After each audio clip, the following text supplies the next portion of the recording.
It was just another quiet afternoon when everything suddenly went off the rails. I had parked my truck in my own driveway, enjoying a rare moment of peace after a long week.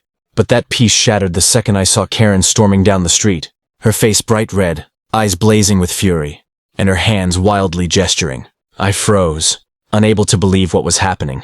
She was heading straight for me, not just angry, but armed with a plan that would have been ridiculous if it weren't so terrifying. She had called a tow truck to take my truck away, from my own property. My mind raced. How could anyone think this was possible? How could someone believe they had the power to steal my vehicle, right from my driveway? And yet there she was, marching toward me, confidence radiating in every stomp of her foot, as if the world owed her obedience. Within moments, the tow truck arrived, rumbling into view like an ominous beast, its lights flashing faintly in the afternoon sun. Karen waved them over frantically, pointing at my truck, barking instructions. The driver, a burly man with a calm demeanor, stepped out, looking first at the truck, then at Karen. There was a tension in the air you could almost taste. Neighbors peeked from windows and across fences, drawn by the commotion, some whispering, some filming on their phones. Karen's voice rose, commanding, pleading, threatening, every tactic she could summon. But the tow driver didn't move. He didn't blink. He just stood there, evaluating. Then, with a slight smirk, he turned to me and asked, "Is this truck legally parked?" I swallowed hard, feeling a surge of relief mixed with anticipation. This was the moment where truth would face audacity, and the outcome could be glorious or disastrous. Karen's jaw dropped as the driver continued. "Because if it is, I don't tow it. That's my policy." The realization hit her slowly.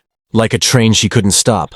Every shout, every insult she had prepared, fell flat against the firm rules of reality, and suddenly, the neighborhood's eyes were all on her. The confrontation had only just begun, and I knew things were about to get even more intense. The next few minutes would define the outcome of her outrageous attempt to seize my property. Karen's face was a storm of disbelief and rage. She stomped closer to the tow truck driver, pointing accusing fingers and yelling about rules that only seemed to exist in her mind. "You can't just leave my neighbor's truck there. Call the cops. This is harassment," she shouted, voice trembling between anger and panic. The tow driver, unfazed, crossed his arms and shook his head slowly, almost amused by her theatrics. His calm, measured demeanor contrasted sharply with Karen's explosive energy, and that contrast only made her more unhinged. I stepped back, trying to keep my distance, heart pounding. Every second felt like it stretched into eternity. Neighbors began to gather, some peeking from behind curtains, others stepping onto their lawns, cameras and phones ready. Karen, clearly aware of the attention, tried to harness it, raising her voice even higher. "Everyone's going to see this. This is outrageous. How can he just ignore me like this?" She looked around for support, but there was none. Her credibility was crumbling in real time. The tow driver finally spoke again, his voice calm but firm, cutting through her chaotic tirade. "Ma'am, I only tow vehicles that are parked illegally. This truck is on private property parked legally. I can't tow it, and you don't have the authority to demand I do." His words were precise, like a hammer striking reality against her inflated sense of entitlement.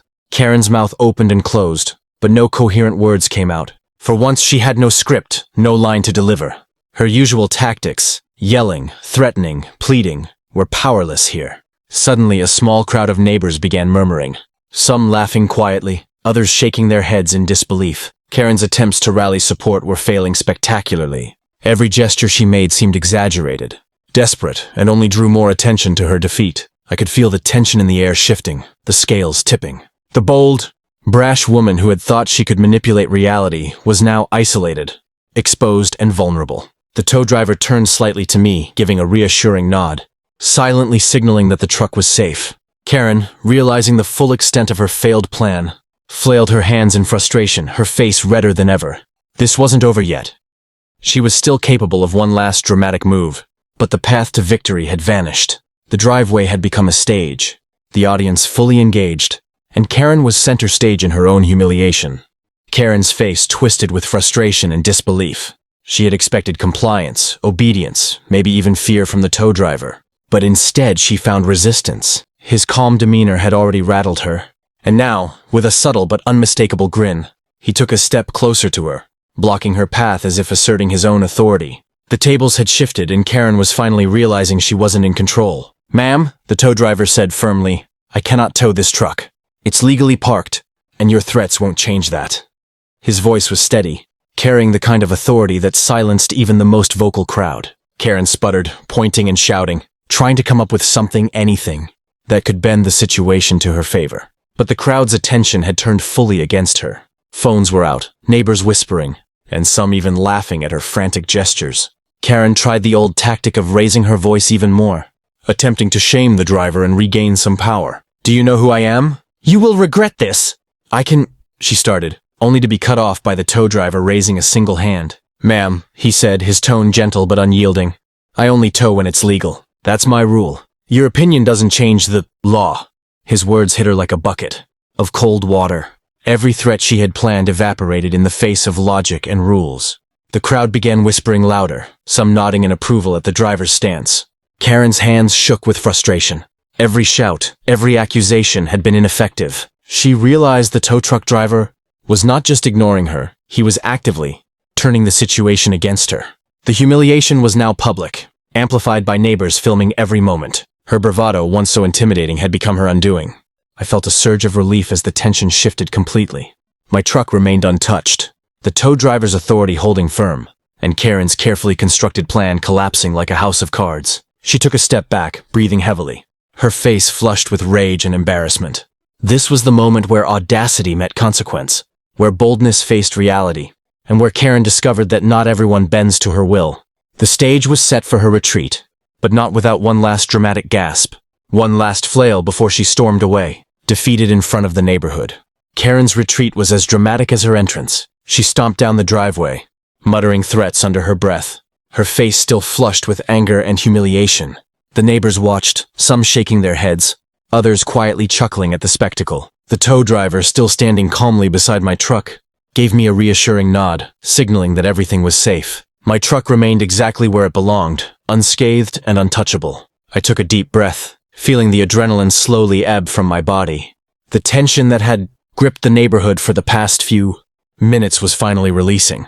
Karen's failed attempt to intimidate me had been publicly exposed, and the crowd's subtle cheers and murmurs of approval confirmed it. Justice, in a quiet but undeniable way, had been served.